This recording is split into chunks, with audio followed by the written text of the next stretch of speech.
And good morning. Welcome to the Cornbread Man Morning Show. Running just a tick behind. Uh, Overslept a little bit. Still feeling the effects of allergies. And not that that matters to you, just that it's a fact. And so it's running a little bit. I just slept through the alarm a little bit early on this Tuesday morning, September 23rd, in the year of our Lord 2025. Glad to be here though, and I hope you're kicking your Tuesday already, getting ready to get out into the world and make your mark. You know, make a difference. Do something that makes increases value for yourself, your family, others. Invest yourself into others. Make sure that they know that you care about them. Some people when we may not like it. But some people are riding along with us, and they see that we're okay. It kind of makes the world okay. It's a visual strength that they have in you. They miss you when you're not around. They believe in if you tell them it's okay, they kind of believe it's okay. You may say that's not fair. That's just the way it is. People, some people are just that way. They just need somebody to tell them that it's going to be okay, and they will. If you kind of lose it, they kind of lose it because they sort of look to you for guidance. That's why some people are leaders and some people are, I don't want to say a follower in the way that you're following man, but you lead others and they look to your leadership. And it could be your family. If your kids are looking to you and you're saying it's going to be okay, it's going to be a good day. There's a confidence they have in that side, in that if they see you not really with it, they see you kind of falling apart. They they worry. Then they believe that we shield them from stuff, and they may sense something, but they can't really place it. They're looking at you, and you're projecting strength, and you're saying it's going to be okay. In a way, the world does that with the United States of America. They look at America as that great place of freedom and strength. And if we say it's bad, then they're going to believe it's bad. If we say it's good, they're going to kind of ride with us. A lot of them, not all of them. There's 190 nations on the face of the planet. A lot of them look to America. That's why so many of them, they look to, they receive the president. They want to know. Yeah, they're looking for stuff sometimes, but they're looking for strength. They're looking for security. Again, and we get aggravated with that sometimes because of what that entails. But they definitely look to America. You take a little bitty nation out there the size of, I don't know, a Maine or something like that, or even smaller, and they're looking at the American might, and we tell them it's going to be okay. Somebody, it's like NATO. You mess with you, they mess with us, and it gets us into some stuff sometimes, but it keeps some others at bay, and they're like, well, I better not mess with them. If I do, I'll be in trouble. So, you might be that for somebody this morning. You might be that person on the wall that's telling others it's going to be okay, and they're riding with you and they believe it. Coworkers can be like that. If you show up and you're doing your job, they look for it. They look for you to come through the door. They like you. If you're not there, it's kind of a bummer of a day. They're like, "What's going on?" I thought that I missed my friend. We take breaks together, or we chit chat throughout the day, or we work well together. I have to work with somebody else today. I don't have the rhythm that I would have with somebody else. It just throws you off for the day. And that's just the way it is. And you understand that because if you have to work with others, if it's a job where you're partners and you have to work with somebody new, it's like breaking in somebody else, even if you know them well, even if they do the job. You're just out of that routine. The whole day gets thrown off. So you getting up and going to work, you getting up, just means a lot. Like you might stop. There might be a little stop that you stop at, get coffee or a donut or something, and people look for you to come in, not just because your business. They appreciate that. That's what keeps them there. But they enjoy seeing your smiling face or your laughter or whatever it is. And when you're not there, when you walk in the next time, they go, "Hey, we missed you yesterday." That's kind of a nice feeling to know that people are looking for you. Like it's the world is not right unless they see you. And in saying all that, then there's a day where we're not there. Life has moved us on. We went on to our eternity, and that it just changes everything and changes everything in a big way. So today is a big deal. If you're there and you're hearing my voice, you are important, and you do serve a great purpose out in this world, and in many ways, in ways you cannot even imagine. Some people may set their clock by you. You don't even know it. They're looking up about the time that you usually pass by or stop in or whatever it is. Like, yeah, there they go, right on time. There's well, for a while, I don't know if they still are, but I'm dropping one of the kiddos off at the high school, and it's probably because we've been a little bit off. Because you're hurting. It's hurting kids is like hurting cats. It's like let's go. But there was we were dropping off at right behind the same person every day, and I was like, wow, our timing is absolutely the same. Like we're getting here and they're right in front of us every single day at drop off. That means their rhythms. It's all the same. It's like you notice stuff like that. Your patterns, your rhythms, and it's just I don't know. There's something about it. It just makes you feel like it's everything's the way it's supposed to be. I don't get it. It's weird, but it makes sense in the cosmic way of things. So good morning out there on Podbean. We're going live to you this morning, and Cornbread Man Morning Show. This is sometimes I do a lot of Cornbread Man Morning shows, but just on radio or MP3. But on video, I do those on Tuesdays. So this show is the Cornbread Man Morning Show with Dave in the AM. And I had a good show last night. I want to appreciate everybody that came in to relationships on Mama Said. Miss Elizabeth, Miss Jeneth, James coming in. He'd been there earlier. It's my fault. I was supposed to text him. I forgot. See, I got out of rhythm. I messed him up. But he made it. And then Robert and myself, we had a good time. Tonight will be, among other things, I didn't do a live TikTok last night, or I'm still, like I say, I'm still kind of getting back to me, and I was just beat. I went straight to bed. Like after the show, I went straight to bed. That's unusual for me. I'm usually a night owl. I'll stay up past the 12:30, 1 o'clock is a normal time for me to go to bed. Not last night. I just went on and went to bed.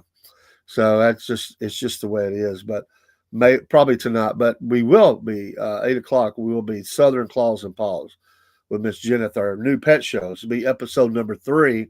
Looking forward to where we can go with this. It's exciting. If you are a pet owner, a pet lover, animal lover of any kind, stop by. Even if you're not, stop by. You might learn. You're gonna learn something because I learn something every week, and it's a lot of fun, and we're having fun with it. Miss Jeneth is a great co-host, and I appreciate her very much doing this. I kept telling her forever. I said, "You got to be a co-host. You got to be. You just got to be."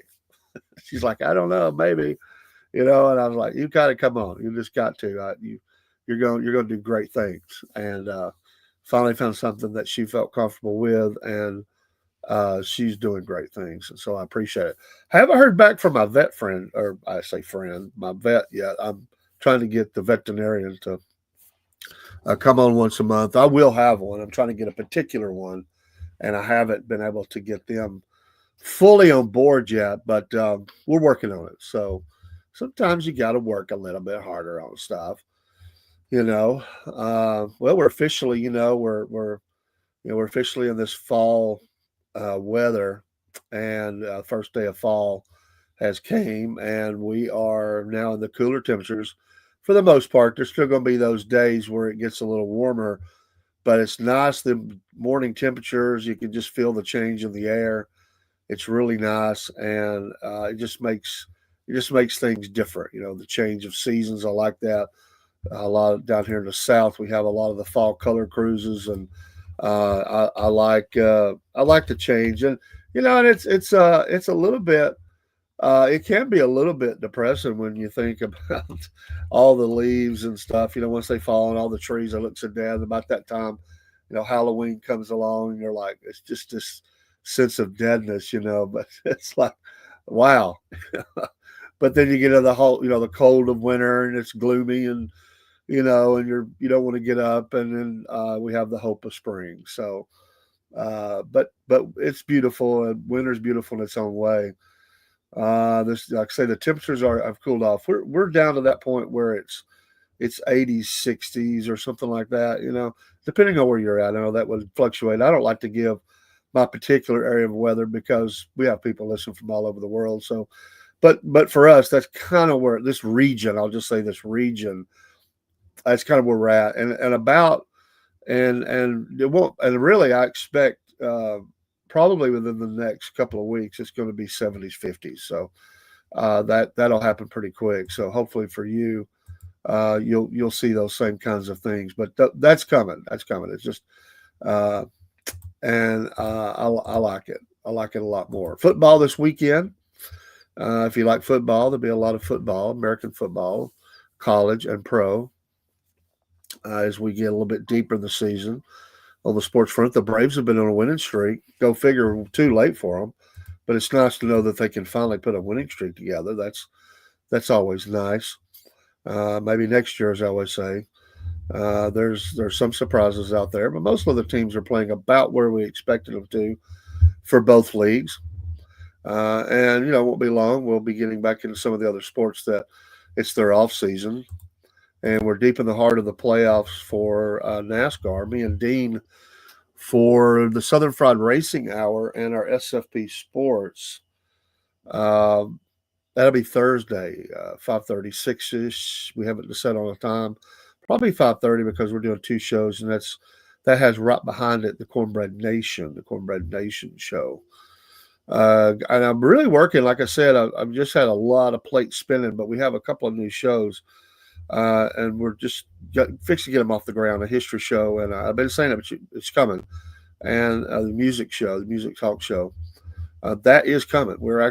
There's some things behind the scenes that are happening. We're getting ready for the first series of shows. I think Barry's, I don't know if he's in here this morning, but Barry is doing some research and he wants to help. He doesn't want to be on screen, but audio wise, he's going to come and we're going to talk history. He's a big history guy too.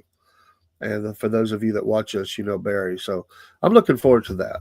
Love to talk history, and we'll be glad to have you come in. That's and loosely, we've got another show that'll be probably monthly or something right now, but they can check it on any time. We're working on a Appalachian Trail check-in that we're wanting to do. So, and we'll combine that with some other shows at times, but we will definitely be looking at. Definitely looking at a show where we're talking to folks up and down the trail, and we're putting the plans together on that now.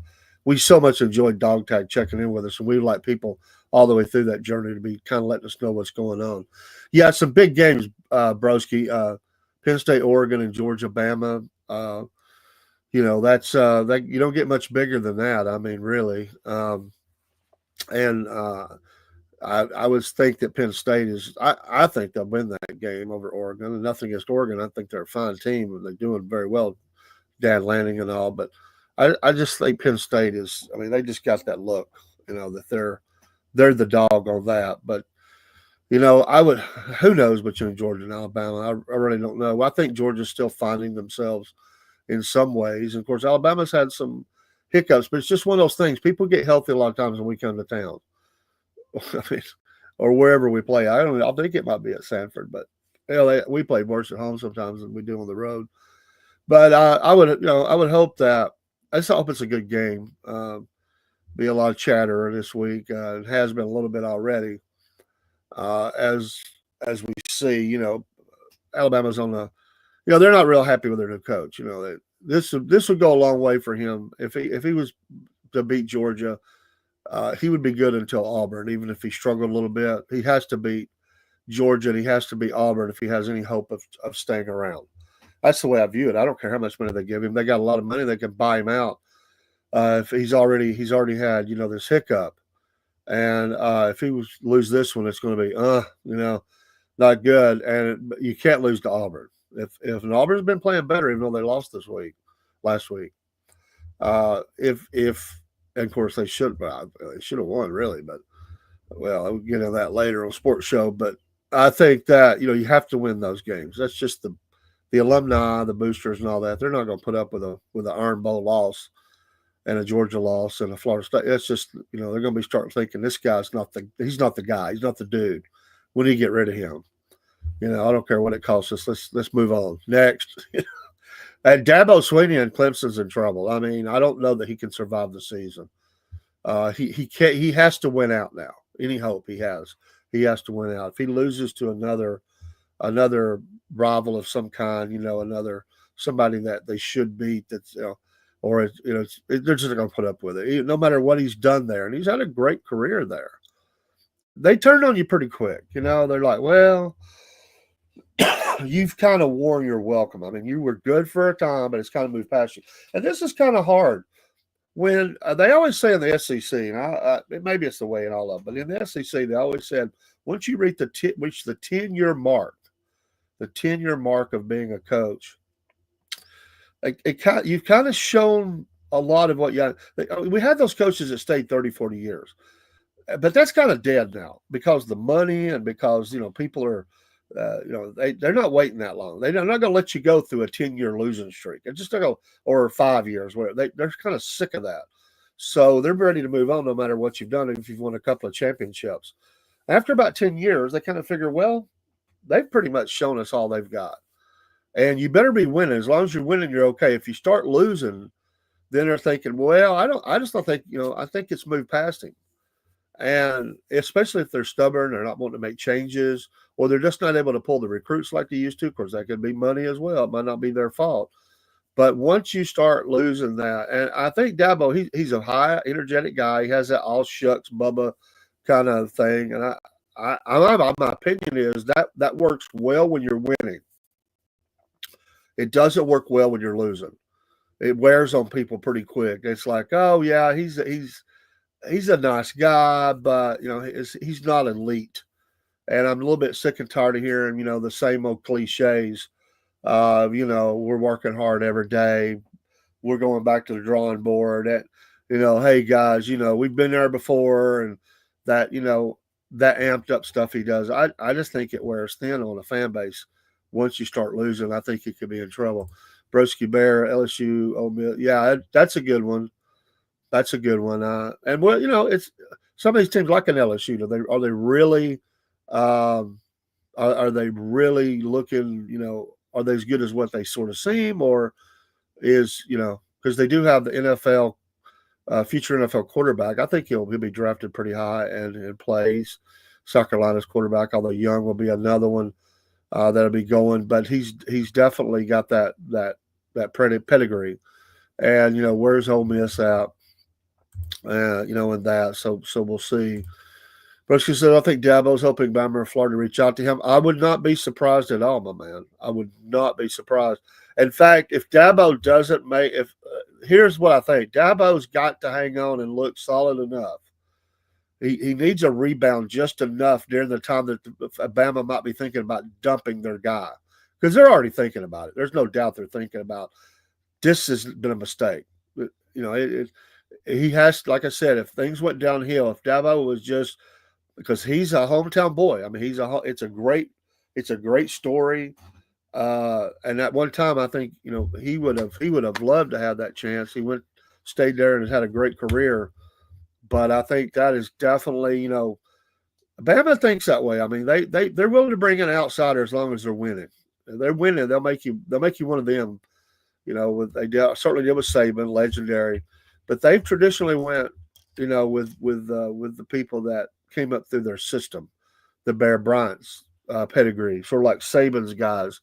But Dabo's definitely he's definitely he's got that hometown touch. I mean, he was there, and it's a great human interest story of how he got through college and everything, and he's an American success story. And whether people like him or not, he is, and it's he worked his butt off. I can say that.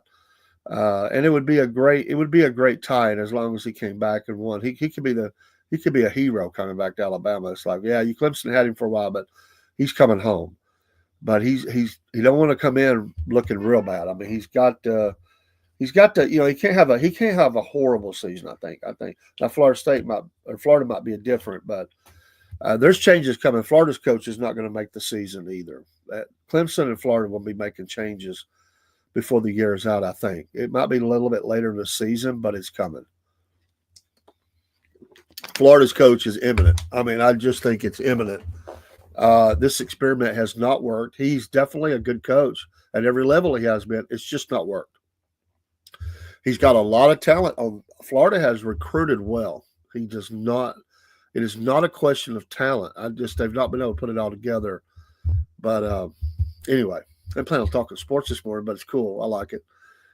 Usually do that more when Rob's not around anyway. But not that he don't like. So he just likes Georgia. So, but you're right. I think Florida is imminent, and that guy's a good coach. I mean, he's he cut his teeth not far from here. I mean, where I'm at, and he's highly thought of, and people think the world of him.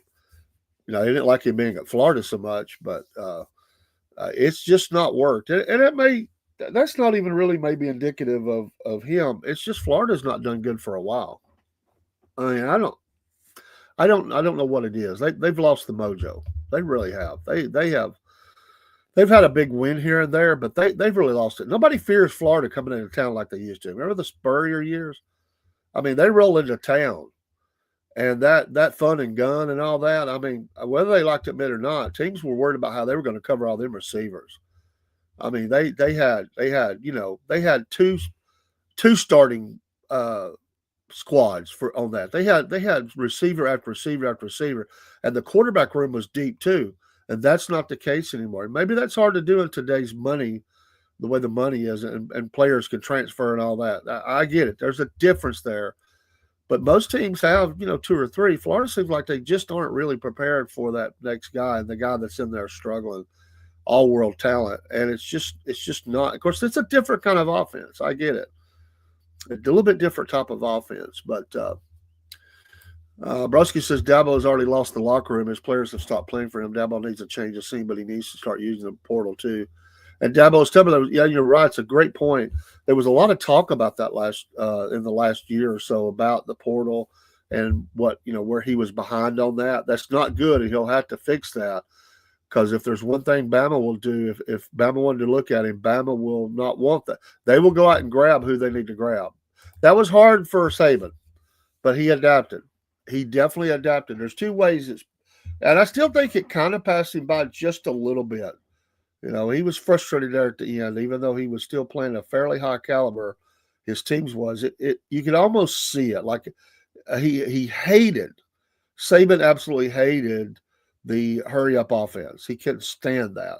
He likes the pound and ground and all that. He likes he plays. He wants to play on a lot of different levels and just match up and just beat you to the ground the whole game. But he adapted to that. He brought in offensive coordinators that would get to that. That's just not what he wanted. And if he ever had a chance to change a rule, that hurry up offense is dead. If he ever got influence, he hates it. At one time, I mean, the pay for players was a big deal for him. He hated that, and I think most people believe that's one of the reasons he got out. He hated that, and he would tell people, well, if where's the loyalty? He was big on that. You come to play for Saban. He didn't mind him getting a little bit of money, but this whole holding out for the highest bidder stuff, that ticked him off. So he moved on, and he's done well. I mean, he's positioned himself really well. I mean, him and Pat McAfee together. And oh, by the way, that Pat McAfee, if you like him or don't like him, it really doesn't matter. He's perfect. He is great for TV. He pulls the ratings up. He makes a dead, boring show go viral. I mean, this guy, that stunt he pulled, well, it may be, but still in your brain, you want to keep going. I mean, that's the thing. I get he was that age, and I told people that eventually, and Bama fans wouldn't listen to it. Oh, he's enjoying it. He'll coach till he's dead, Well, he didn't, but that stunt that Pat McAfee pulled where he jumped into the water, oh my gosh, that's hilarious. That guy just brings life into the college, pregame and all that. So, crazy guy, and him and Saban matched together is absolute TV gold. So, but yeah, and there's nothing against Alabama's coach. I think he's really good. I think he'll probably do really good things, maybe even in the SEC. But he's in a trial by fire right now. He's at a place where if you're at a couple of schools, you're going to get a lot longer leash than you do at Alabama. It's just the way it is, and he's People kind of give you that first year pass, like, he was stuck with these players. He's been able to bring in a few, but you got to turn it around pretty quick. By the way, there used to be, and you know this, there used to be. Well, you used to get 4 years. They would always say, "Well, that's not his class. That's not his class." The portal changed all that. Used to be a coach came in and they had a 5 year plan, and as long as you were showing improvement each year, they didn't like they were losing some. But they would say, well, it's still not his class. It's not his full. The team is still filled with the former coaches.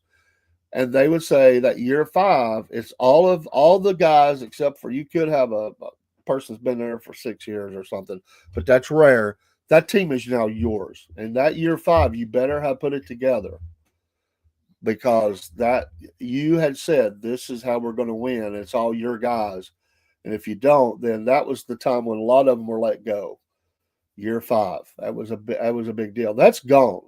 That's gone. With the portal, that has shrunk down to 2 to 3 years. 3 years is probably the magic number because, and again, some of that is buyouts. It's how much money we give this person. But really, even that is the money people are willing to pay to get a guy out of town. A big school like that, they don't care. Just we'll get the money, get rid of this guy. Let's go get somebody else. And Saban leave them hit them really hard. I mean, they were fortunate to go get a guy of that caliber. Sure, I mean, his winning, and he won everywhere he was at, and he may still win there. But there's restlessness. I can tell you, there's restlessness in the nation because I'm around a lot of Bama fans, and I remember when he first got hired, there were people that really believed this about it because I said, well, it's going to be a big change for him. They said, not a problem. They're not going to miss a beat. He's a great coach. And he said Saban still has an office in the complex. He's going to be looking over this guy. No, he's not. He's doing his own thing. I'm sure there's advice that goes out by the university if I want to ask a question about something, but he's not going to do that. They really believe that, like that Saban was really the coach. This guy was just a figurehead and let Saban go off and, but that's what they felt about it. I said, that's not the way this is working. Well, you don't hear that out of them anymore. They're like, this guy's got to get it together. It's going to get him run out of town if he don't get this thing going. They're not willing to be sucky anymore. And they were, like a lot of schools, they got the sucky. I mean, years where you just knew you were going to suck. That's a tough thing. You can't do that at a school like that. They're not going to put up with it. They're going to find the money. They're going to move you on. Absolutely. Yeah, we talked about this one way back. They have, and people dog on them, but they better watch them because they're playing really well. And they're playing at Vanderbilt, which really is maybe the bigger story right now. Missouri is certainly deserving of that, but Vanderbilt is absolutely. We've said they've been building. They finally upgraded all their facilities and everything. They are putting a first-class product on the field up there, all the way from top to bottom. They, for years, didn't spend much money on their infrastructure around the football team. And I don't know how true it is, I heard the SEC pretty much came to them and said, look, you're going to have to start spending this. You make a lot of money in the SEC. You're going to have to start, really putting some money into this. If you want to be a part of this conference, you're going to have to, you can't just ride. You've got to be showing improvement and stuff. And to their credit, they have poured it on. They've got facilities that matches up with just about anybody out there. It's jam up, maybe with anybody. And it's a new day in Vanderbilt. And people can laugh at them if they want. They better watch them because they're putting a much better product on the field. And like I said, if you can get people to sort of go that way and the money's there, anything can happen. Well, I know it's still a medical, thing, but hey, you know what? That next doctor you were treated by at Vanderbilt might have been he might have been the offensive lineman or something there. He has a lot of football stories. He can tell you why he's treating you for your brain tumor or whatever. Yeah, Georgia Tech, give them credit. There's a lot of people still don't like, there's a lot of people, older people remember Georgia Tech from the SEC. But there's been talk about them over the years coming back, but I don't know if that'll ever happen. Some people say no, never, never, never. And I even know Georgia fans who want them off the schedule, even though they say it's a robbery. They don't even want the game anymore because they want the games to matter for implications in the playoffs and everything else. But if they can put a better product on the field, it is a great rivalry, but it's just been one sided for a long, long time. And I've heard voices here lately, I'm ready to move them off the schedule, So, as the SEC goes to that 9 conference game schedule, and one of your off conference schedule has to be of a certain level of opponent. A lot of people said we need to dump Georgia Tech. We need to get out of this. I don't know if that would ever happen, but there's people talking about it. Yes, absolutely, absolutely. We're going to talk about some still catch up a little bit, and we won't be off that much anymore. But we missed some weeks there with the sports due to sickness, but we're kind of back on cycle now. We're on schedule, so we're still catching up a little bit on that side. And we had all kinds of Wi-Fi problems, or not Wi-Fi, but internet streaming problems the day we went to do sports. So it was a shortened show, but we're gonna jam it up, and we're even gonna talk some fantasy sports here, not in that show, but in a different one here soon. Because I'm in fantasy sports. We have a Southern Fried fantasy league, and we still got to work on some owners and stuff, but we're putting it all there. It's an old league we had. We just put it in the Southern Fried, but we finally got that sitting out there and looking forward to that. But yeah, it's fun, and I love this time of year as the weather changes and football is mostly the only game in town. That's cool. The baseball playoffs will be along soon, and those will be fun. Those October games, but then you just got football and hockey will be along, and that's a fun time. I like that. And we'll see where it's at. There's a lot of teams still looking to establish themselves and prove themselves. And what about old Arch Manning dogging up on the player on the ground? I mean, is he sort of feeling it because they've been bullying on him? But come on, dude, Sam Houston, really? Let's see you do that when it's another big opponent. I kind of laughed at that. Like, okay, dude, you know what? Let's see, Arch. Let's see you do that when it's Georgia. If you're doing that when it's Georgia and you're beating them, okay, I got it. Yeah, by the way, you're not going to be standing up when you do that, but you might do it. But it's that's not going to happen. I promise you. You're not going to stand there and be talking down to our player like that. It won't go good for you. Try it. Try that and see how that works. Just try it. I thought that was a weak move because of who it was. Everybody was like, "Oh, look at him! I didn't know he had that in him." Well, okay, let's see him do it against another SEC caliber AC, Ohio State or something. Let's see that happen against them. Let's see where you're at then, Bob. Oh man, I'm sorry. It's the old Manning stuff. It just kills me. They're great at what they do, but sometimes when they try to look a certain way, it doesn't play well. It never has. They are who they are. They're not intimidating in their physical presence. It's more in their ability to thread the needle and put the ball where most people can't put it. And but that physical mono standing up over you, I don't buy that for 1 minute. I don't. I just do not buy that. Arch Manning himself seems like a sheltered homeschool kid or more. Did you see the play where he hovered over the guy, flexing on him? Like, I'm surprised they didn't call a penalty. I didn't see the game. I just saw the highlight. I don't think they did. But I don't see that. I think you try that at a major top flight school, and I think it'll be a fight. It'll be a fight. There'll be an end zone fight going on. You try that. Like I said, you may get in the end zone. You may do it. That's football. Okay, we got it. Your scheme out, beat our scheme, whatever. You got your touchdown, celebrate, and go sit down. But you start flexing up on a player down on the ground and against a major college opponent, whatever the conference, you're going to find out real quick that's not going to play. That's the kind of thing they've downplayed too because of fights and stuff. And I'm telling you, it's going to be a brawl. You didn't see it. Go look at the play. He runs the ball in, and the guy ends up on the ground, the defender, and it's a penalty. It should be a penalty. You don't do that. They've stopped that because of the violence that it has caused in college football and NFL. They will call that one really quick, and he's over flexing on the guy, while he's on the ground, like bulldogging him, like yeah. It was the last game. Go look at it. It's pretty. They showed it a lot of times. That people laughed about. That's what made to me. It didn't look intimidating. People kind of laughed about it. Oh, look at Arch Manning. I didn't know he had that in him. Oh, look at him. He's flexing up on the guy, while he's down the ground talking smack. I thought, yeah, try that against another team, Bob. That's the thing about it. It's just, look, dude, you're killing this team. It's a bye me game, and really, I mean, come on.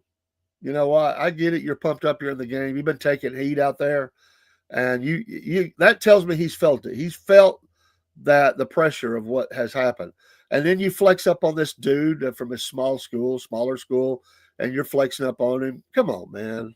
Come on.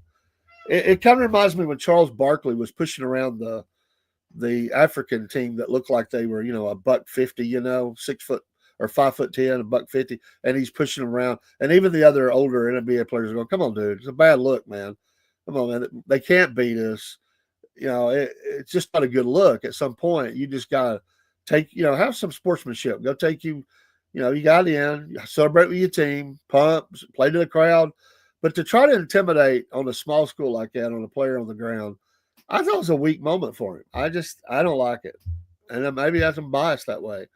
But I think your quarterback, I think he's felt the pressure. He's heard the chatter, and that was kind of like his moment to get him back, and he was using that guy as a way to look tough. But you do that against Georgia when it comes time for Georgia or in the playoffs or something, they're going to have a stoppage of play because it's going to be on, and all the players are going to get involved. It won't play well. It will not play well. He may do it. I ain't saying he won't do it. But I'm telling you, it won't be like that. It will not be. It will not end that way. He'll come out with a torn jersey or something. He'll have his moment to look tough because he's going to look tough after he gets hit because he'll get hit and they'll come at him. There'll be an extra special sack. We'll just say something will happen in the game. You do that, and long memories by them folks. And they'll take the penalty, whether the coach gets mad or not. They'll take the penalty to lay the hit on that. That's just the way it is. There's a code. Whether you like it or not, there's a code in sports. You violate the code, and people don't understand that. It's like baseball. They got all these codes, and they cannot stand the home run trot where you're playing off, and dancing and, showboating and showing up the other players. They just take your bases and you can have a little fist pumps and all that, but so these players today, they're making that like a deal. Like, we're dancing around the bases. We're stopping and doing backflips or whatever. They don't like that. That's a plunk waiting to happen. That's part of the code. The code is you don't showboat like that. And maybe I'm wrong. Go look at it. Tell me what you think. I just thought, come on, man. Really? That guy? I think I almost looked intimidated himself. Like, what? I think it sort of shocked him. Like, he wasn't expecting it. Like, he's looking up at him like, what? and he just lingered there, for a little bit. I mean, a little longer. If you just look down and flex, that's one. But he sort of stood over him for a bit. It's a fine line. It's a fine line. And they'll even flag you for walking over a player. Like because that's a whole nother thing. It's like I'm stepping on you. I'm walking over you. I'm not putting my foot on you, but I'm walking over you like you're nothing. And they'll throw a flag because that kind of thing is a disrespect, and players take that personal, and they're just not going to put up with it. It's like, okay, you got me, but don't you dare, walk over me like that. Those are the kind of things, especially when you're talking about, quarterback. If they had done that to him, while he was on the ground, absolute penalty every single time. I don't think they threw a penalty on us. I think he got away with it. It'll be a penalty in the end because I'm telling you, it's going to be a brawl. He tries that. I've not seen him do that before. But I think he's been carrying around a lot of pressure. His pressure's built on him, and it's not done. That's not your measuring stick. When he comes out and absolutely destroys a top flight school, that'll be his true coming out party. That'll be the one where he goes, "Okay, I got it. I got you. Everybody, shut up." And there'll still be pressure there, but that's pressure with any quarterback with any school, top 10 school. But if you want to, he just picked the wrong school to do that on, and he better not do it against the bigger ones. But you let your play do the talk, and that's really so out of Manning character. That's really out of you don't see that. They're the ones always maintaining mental control, getting the team lined up. Getting your spot. Let's go. Almost like it's a coach on the field. And for him to do that was a little bit out of character for even the Manning family trust. So we'll see. I don't know. It's good talk. I enjoyed talking. No, I'm just saying, if you're that guy on the floor and he does that, what are you doing, broski? What are you doing? Are you going to take that? Are you going to let that guy hover over you while you fell backwards you're getting blocked, or he ran over you or whatever? Are you going to take that while you're in the end zone? You're going to let Arch Manning hover over you and showboat on you like that? I don't think you would. I think I know enough about Broski. He wouldn't let that happen. I just don't. I think it'll just let it happen again. It's funny to me. I thought it was funny. I just laughed. It's like, okay. It's okay. And I know a lot of people likened it to racism, and I can't say what was going on. But a lot of people didn't like Cam Newton. The showboat, the Superman stuff he was doing after he got a first down and stuff, that a lot of players got ticked off at that. And they always tried to say he wasn't getting the calls because of racism and all that. I can't say. Who knows what's in some official's heart? But I will say this. I think they get sick of that stuff too. And sometimes they just let stuff go. It's like, okay, big boy, you're Superman. All right, I'm going to turn my head. Superman just got drilled. I think it played in. They felt disrespected. And they hold a lot of power. And I think they just turned their head and it's like, okay, go ahead. We're just going to turn our head. And he took a lot of violent hits that should have been called. They didn't throw the flag. So I had nothing against him. He was an amazing talent. But I have to admit, I didn't care for some of that stuff. Some of it was overboard. When you get a touchdown, that's one thing. When you are, seemingly half your play clock in the next play down there doing these Superman moves, ripping the thing open and first down. It's a first down, dude. I mean, do your little first down and get back. You're the quarterback. You got a job to do. But I do it. That's what I'm saying. That dude on the ground for Sam Houston, he wasn't a dog. I'm telling you, that would have been the perfect time to say, okay, we're not going to win this game anyway. We're going, you know what? But I'm getting a piece of you, bro. I'm going to get penalized. And who cares? We're losing. We already got paid. You're on the deck, man. It's on. You hover over me like that dude, he would have got up, and I can't believe it. I'm just telling you, I cannot believe it. It's just shocking. There's definitely been an effort by college football and NFL, even more, but more so college. We're not going to put up with those actions which are, denigrating to the other team because of fights.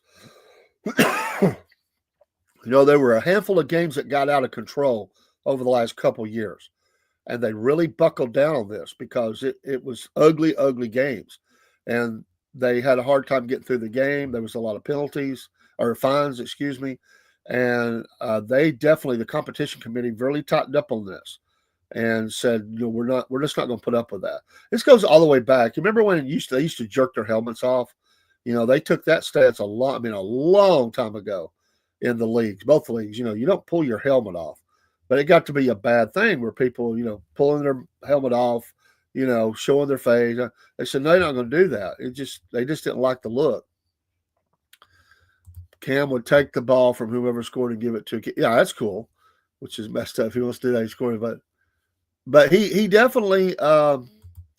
Yeah, he definitely. I mean, that giving it to him, but he did have that problem where he wanted to be the center of attention, and I'd be watching the games, and I'd be like, can we just go back to the huddle? I mean, you've got a first down, you got some tough yards, you did good, but there's the next play, and I saw times where they would get a penalty for the clock running out, and it's because he was showboating and he got back to the huddle late. They're trying to get the play into him and to the team, and they would be late getting lined up. And they get a penalty. I think, dude, you just hurt your team.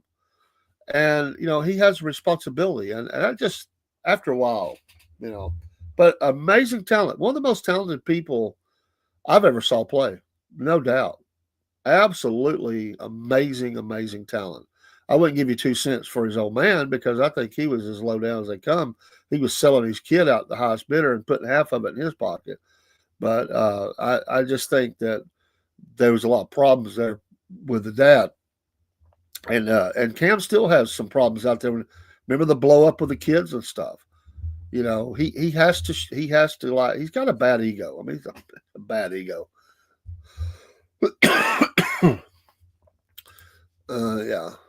That person who scored wouldn't be able to spike the ball because Cam would take it from him. Yeah, and that's silliness. It really is silliness, Really is silliness. And I got to go off here, but I'll say this. Now it's this. When a team scores, you got the players that surround them want to celebrate, but they got to wait for the player to get through their little routine. They're standing there like, okay, or they're a part of it. But a lot of times they'll be the first guy there. He's waiting like, okay, he's got, now we can celebrate. They got to do all their little moves and stuff, and then it's like, oh, now we can celebrate. It's this choreographed celebration. Some of it's good, some of it's, I could care less. But anyway, well, let's have a great day out there, America. Yeah, that's true, Broski. They couldn't stand him. You're absolutely correct. Yeah, that's what I saw. But have a great day out there. Kick butt as an American today. Act like you're an American.